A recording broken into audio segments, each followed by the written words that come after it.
ഒരു famous wrapper ആയിട്ടുള്ള വാക്സിന്റെ ഒരു സോങ് ഉണ്ട് ടുമോറോ. ഈ പാട്ടില് അദ്ദേഹം ലൈഫിൽ വരുത്താൻ പോകുന്ന പല ചേഞ്ചസിനെ പറ്റിയിട്ട് ഇങ്ങനെ പറയാണ്. ഞാൻ ഇനി സ്മോക്ക് ചെയ്യില്ല, ആൽക്കഹോൾ യൂസ് ചെയ്യില്ല, ഡിസിപ്ലിൻഡ് ആവും, ഫോക്കസ്ഡ് ആവും, മെന്റൽ ഹെൽത്ത് ഇംപ്രൂവ് ചെയ്യും. അങ്ങനെ ലൈഫിൽ കൊണ്ടുവരാൻ പോകുന്ന ഒരുപാട് നല്ല നല്ല ചേഞ്ചസിനെ പറ്റിയിട്ട് ഇങ്ങനെ പറയാണ്. പക്ഷേ ഇത് എന്ന് മുതലാണ് നടപ്പിലാക്കുക എന്നറിയോ? ടുമോറോ, നാളെ മുതൽ ഞാൻ ഡ്രിങ്കിങ് നിർത്തും, നാളെ മുതൽ ഞാൻ സ്മോക്കിംഗ് നിർത്തും, നാളെ മുതൽ ഞാൻ ഡിസിപ്ലിൻഡ് ആവും. പക്ഷേ ആ നാളെ എന്നൊരു ദിവസം വരികയില്ല. അയാള് കുടിച്ചോണ്ടേയിരിക്കും, വലിച്ചോണ്ടേയിരിക്കും, keep wasting his life. And ഓരോ തവണ ഇത് ചെയ്യുമ്പോഴും ആളുടെ മനസ്സിൽ എന്താ പറയാന്നറിയോ?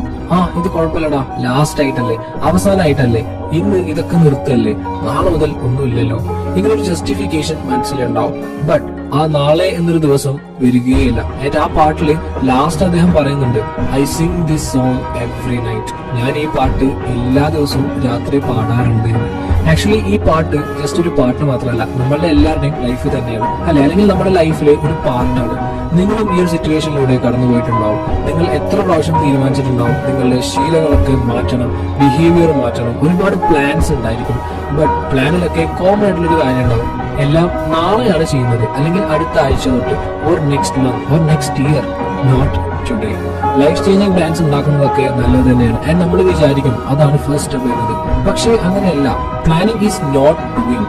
പ്ലാനിങ്ങും എക്സിക്യൂഷൻ തമ്മിൽ ഒരുപാട് ദൂരമുണ്ട്. ഒരു പെർഫെക്റ്റ് ഫ്യൂച്ചർ പ്ലാൻ ചെയ്യുന്നു, ടു ഡു ലിസ്റ്റ് ഒക്കെ സെറ്റ് ആക്കുന്നു, നെക്സ്റ്റ് ഡേ സെറ്റ് ആക്കാനായിട്ട് പ്ലാൻ ചെയ്യുന്നു. ബട്ട് ഇതിങ്ങനെ ഓവറായിട്ട് ചെയ്യുന്നത് റിയൽ വർക്ക്, ഹാർഡ് വർക്ക് ഒഴിവാക്കാനുള്ള ഒരു മാർഗമാണ്.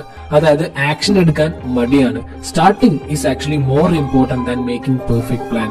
ടു ഡു ലിസ്റ്റ് ഉണ്ടാക്കാനായിട്ട് ഈസിയാണ്, ബട്ട് അതിലെ ഒരു ടാസ്കെങ്കിലും കംപ്ലീറ്റ് ചെയ്യുക എന്ന് പറയുന്നത് ടഫാണ്, ബുദ്ധിമുട്ടാണ്. നല്ലൊരു വർക്ക്ഔട്ട് ആപ്പ് കണ്ടെത്തുക എന്ന് പറയുന്നത് ഈസിയാണ്, ബട്ട് ജിമ്മിൽ പോയിട്ട് റിയൽ ആയിട്ട് വർക്ക്ഔട്ട് ചെയ്യുക എന്ന് പറയുന്നത് ബുദ്ധിമുട്ടാണ്. ഒരു യൂട്യൂബ് വീഡിയോ കാണുന്നത് ഈസിയാണ്, പക്ഷേ 10 പേജ് വായിക്കുന്നത് ബുദ്ധിമുട്ടാണ്. നമ്മൾ നല്ല പ്ലാൻസ് ഉണ്ടാക്കാനും മോട്ടിവേറ്റ് ചെയ്യാനും വലിയ ചേഞ്ചസ് പ്രോമിസ് ചെയ്യാനും ഒക്കെ ടൈം സ്പെൻഡ് ചെയ്യും. ബട്ട് ആക്ച്വൽ ചേഞ്ച് കൊണ്ടുവരാനുള്ള കാര്യങ്ങളൊന്നും ചെയ്യില്ല. ഇന്ന് നല്ല ഫുഡ് കഴിക്കുന്നത് അടുത്ത ആഴ്ച നല്ല ഫുഡ് കഴിക്കുന്നത് പ്ലാൻ ചെയ്യുന്നതിനേക്കാൾ ബുദ്ധിമുട്ടാണ്. ഇന്ന് നേരത്തെ ഉറങ്ങുക എന്ന് പറയുന്നത് നാളെ നേരത്തെ എഴുന്നേൽക്കാൻ പ്ലാൻ ചെയ്യുന്നതിനേക്കാൾ ബുദ്ധിമുട്ടാണ്. പക്ഷേ ഞാനിത് പറയുമ്പോൾ തെറ്റിദ്ധരിക്കരുത്. പ്ലാൻസ് വളരെ ഇമ്പോർട്ടന്റ് തന്നെയാണ്. നല്ല ഡൊമസ്റ്റിക് ഉണ്ടാക്കുന്നത് നല്ലതാണ്, സ്വയം മോട്ടിവേറ്റ് ചെയ്യുന്നത് നല്ലത് തന്നെയാണ്. But most of the time നിങ്ങൾ ഇങ്ങനെ വലിയ വലിയ കാര്യങ്ങൾ പ്രോമിസ് ചെയ്യാതെ പകരം റിസൾട്ട് കൊണ്ടുവരുന്നതിൽ ഫോക്കസ് ചെയ്യണം. Otherwise you are lying to yourself. നിങ്ങൾ നിങ്ങളെ തന്നെ പറ്റിച്ചുകൊണ്ടിരിക്കുകയാണ്, അല്ലെ? The best way to get going is to make starting as simple as possible.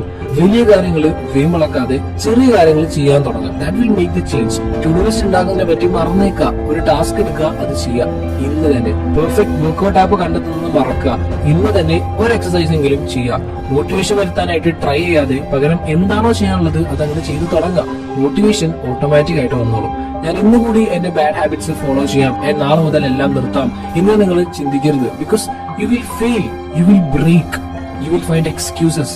Success doesn't come from perfection. വലിയ വലിയ സ്റ്റെപ്പ് വയ്ക്കുക എന്നുള്ളതല്ല, പകരം ചെറിയ ചെറിയ സ്റ്റെപ്സ് എടുത്ത് പഠിക്കുക. It will eventually add up, എല്ലാം കൂടി ജോയിൻ ആവും ആൻഡ് ഒരു ഹ്യൂജ് ഡിഫറൻസ് ഉണ്ടാക്കുകയും ചെയ്യും. പിന്നെ ചെറിയ സ്റ്റെപ്സ് എടുക്കുകയാണെങ്കിൽ നിങ്ങൾ ആ പെർഫെക്റ്റ് ടൈമിന് വേണ്ടി വെയിറ്റ് ചെയ്യേണ്ടി വരില്ല. And that perfect time will never come. നിങ്ങൾക്ക് എത്ര എക്സ്ക്യൂസസ് വേണമെങ്കിലും പറയാം, പക്ഷെ അവസാനം വേദനിക്കാൻ പോകുന്നത് നിങ്ങൾ തന്നെയായിരിക്കും. വാക്സിൻ നിങ്ങളെ പറ്റിക്കാൻ വേണ്ടി പറയുന്ന ഏറ്റവും വലിയ കാര്യം നാളെ എന്നതായിരിക്കും. So stop lying to yourself. നിങ്ങൾക്ക് ബെറ്റർ ആവണോ? then don't talk, don't plan, don't wait for inspiration. Do one thing today that will bring you closer to your goal today.